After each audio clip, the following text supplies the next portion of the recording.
तो बीजेपी ने 3 और प्रत्याशियों की लिस्ट जारी कर दी, लेकिन अभी भी 5 और सीटों का ऐलान होना बाकी है, जिसमें सबसे महत्वपूर्ण सीट भोपाल की है, जिस पर बीजेपी अभी तक प्रत्याशी का चयन नहीं कर पा रही है।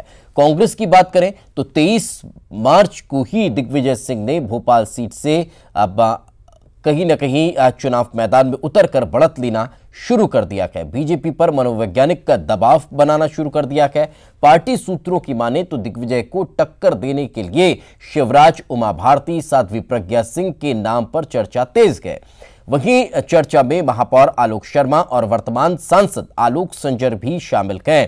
कांग्रेस के मंत्री पीसी शर्मा ने बीजेपी के इस असमंजस पर तंज कसते हुए कहा है कि बीजेपी से कोई भी बलि का बकरा बनने के लिए तैयार नहीं है।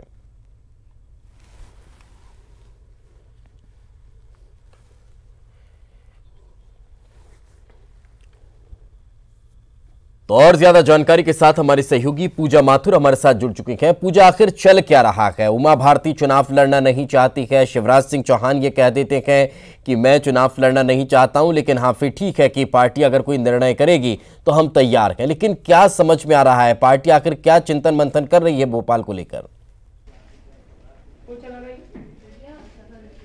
देखिए, लगातार बीजेपी से जब ये सवाल किया जाता है कि क्यों आखिर उन्होंने अब तक अपने प्रत्याशी की घोषणा नहीं की है, तो जवाब यही मिलता है कि ये कोई टफ सीट नहीं है, क्योंकि ये बीजेपी का गढ़ रही है और लगातार 30 सालों से विजयी होने के बाद भी इस वक्त जो स्थिति है वो ये है कि कार्यकर्ता कोई भी हो और एक सिंपल सा कार्यकर्ता भी इस सीट को अपने हक में ला सकता है और इस सीट पर विजयी ध्वज लहरा सकता है। लेकिन वहीं अगर बिहाइंड द सीन्स हम जाकर के बात करते हैं तो कांग्रेस ने एक ऐसे प्रत्याशी को उतारा है जो बहुत ही जाना माना चेहरा और एक ऊंचे ओहदे पर है। दिग्विजय सिंह पूर्व सीएम भी रह चुके हैं और लगातार जिस तरह से उनके शासन काल में हम जाएं तो लगातार जिस तरह से उन्होंने काम किए थे और लोगों के बीच उनका एक फीडबैक था वो आज भी कहीं ना कहीं प्रभावशाली था। भले ही उन्होंने संन्यास ले लिया हो राजनीति से, लेकिन संन्यास लेने के बावजूद जो उनके स्तर थे, जो कामकाज के स्तर थे और जो उनकी घुसपैठ थी पार्टी में, वो कहीं ना कहीं उस ओहदे की थी कि लोगों के बीच भी वो अपना छाप छोड़ जाते थे, अपना असर छोड़ जाते थे। और अब जब कांग्रेस ने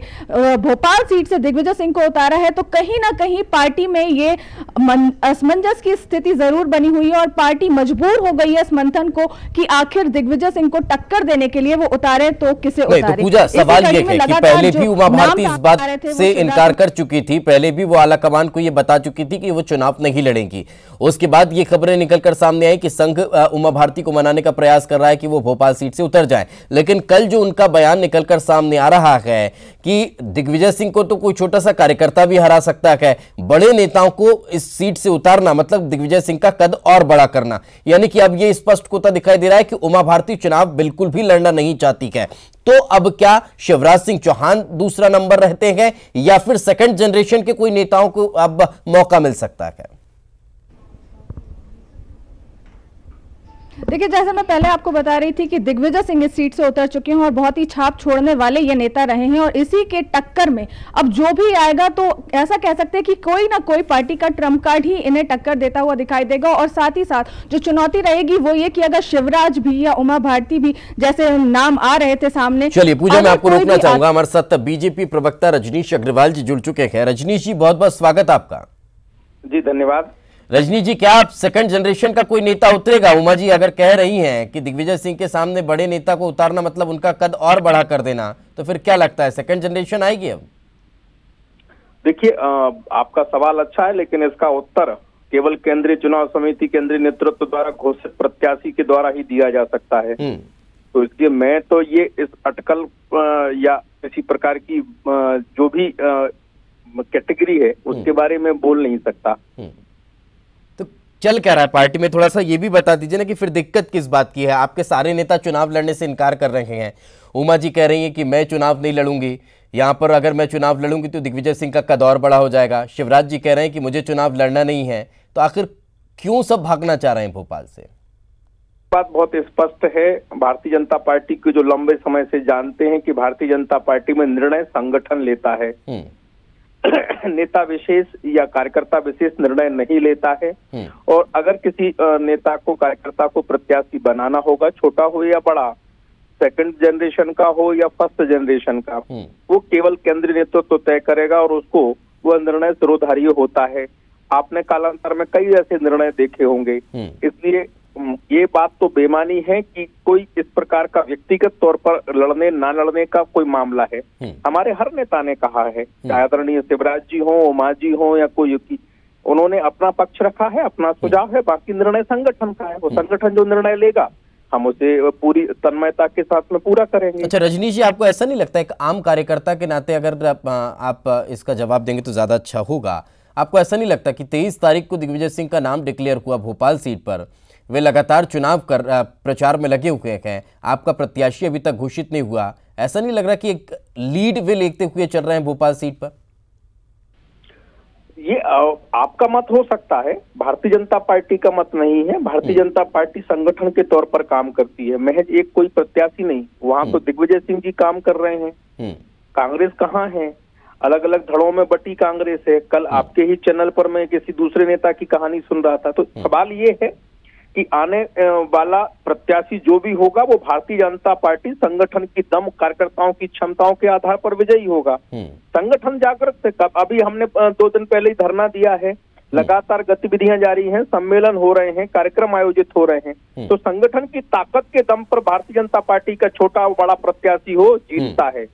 व्यक्तिगत उसकी एक छवि हो सकती है, उसके व्यक्तित्व का और कृतित्व का आकलन हो सकता है, लेकिन ultimately base Bharatiya Janata party का अपना है, कार्यकर्ताओं की ताकत है। चलिए, कांग्रेस प्रवक्ता रवि सक्सेना जी हमारे साथ जुड़ चुके हैं। रवि जी, बहुत बहुत स्वागत आपका। जी धन्यवाद। रवि जी, भोपाल सीट को लेकर बीजेपी अभी भी असमंजस की स्थिति में है, चिंतन का दौर लगातार जारी है, लेकिन उमा भारती का एक बड़ा बयान आया है। उन्होंने कहा है कि भोपाल सीट से किसी बड़े नेता को उतारना मतलब दिग्विजय सिंह का कद और ज्यादा बढ़ा देना। क्या मानते हैं आप इसको?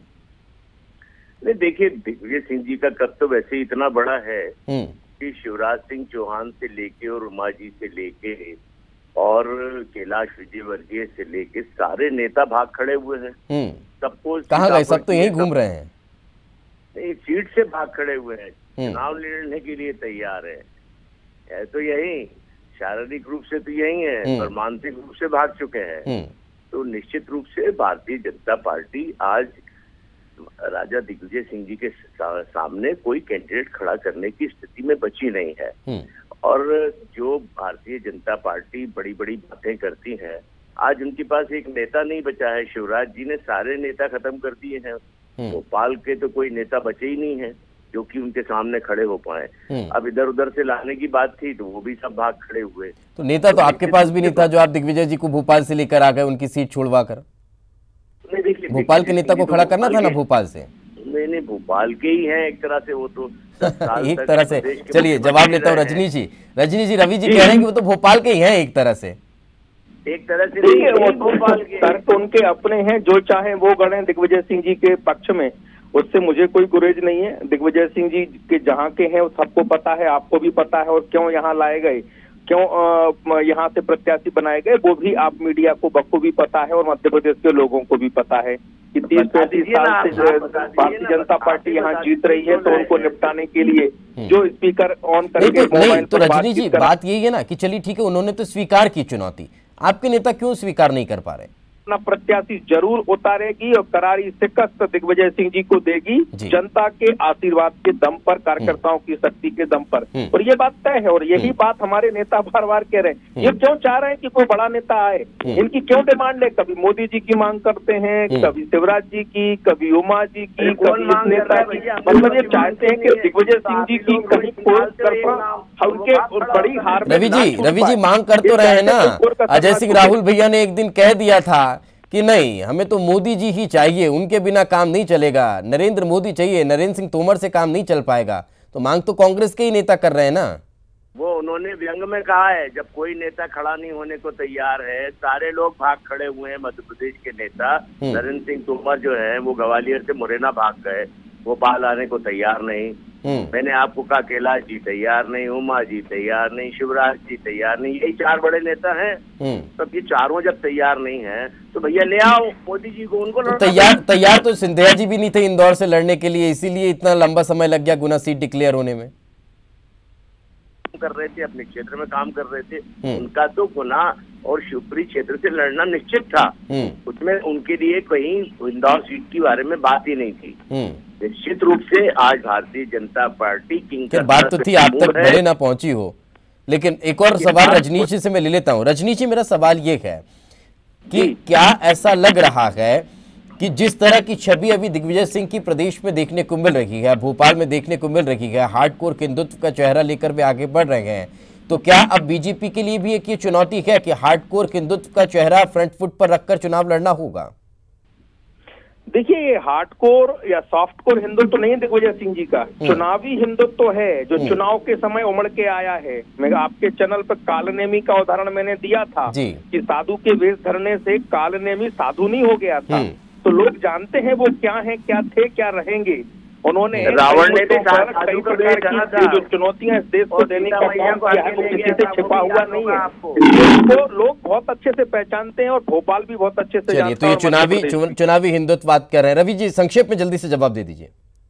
मैंने आपको कहा कि भारतीय जनता पार्टी आज पूरी तरह से किंग कर्तव्य विमूढ़ है। दिग्विजय सिंह जी के सामने उनके पास कोई चेहरा है नहीं, इसीलिए कभी कालनेमी इनके जो देवता हैं उनको याद करते हैं, कभी रावण को याद करते हैं। ये इनके देवता हैं और इन्हीं के लोग किसी तरह का अभिमान घमंड में चूर हैं और अब इनका घमंड और अभिमान मध्य प्रदेश में। अभी आने वाला वक्त बताएगा कि आखिर किसका घमंड है और किसकी बयानबाजी किस तरह की है, किसकी भाषा शैली किस तरह की है और उसका जवाब किस तरह से आम जनता देती है। बहुत बहुत शुक्रिया आप दोनों का हमारे साथ चर्चा में जुड़ने के लिए। लेकिन अभी भी सस्पेंस बरकरार है। कोशिश हम जरूर करते हैं कि इन राजनेताओं से, इन प्रवक्ताओं से प्रयास किया जाए कुछ बातें निकलवाने का कि पार्टी के अंदर क्या चल रहा है, लेकिन उन तक भी कोई जानकारी नहीं होती है।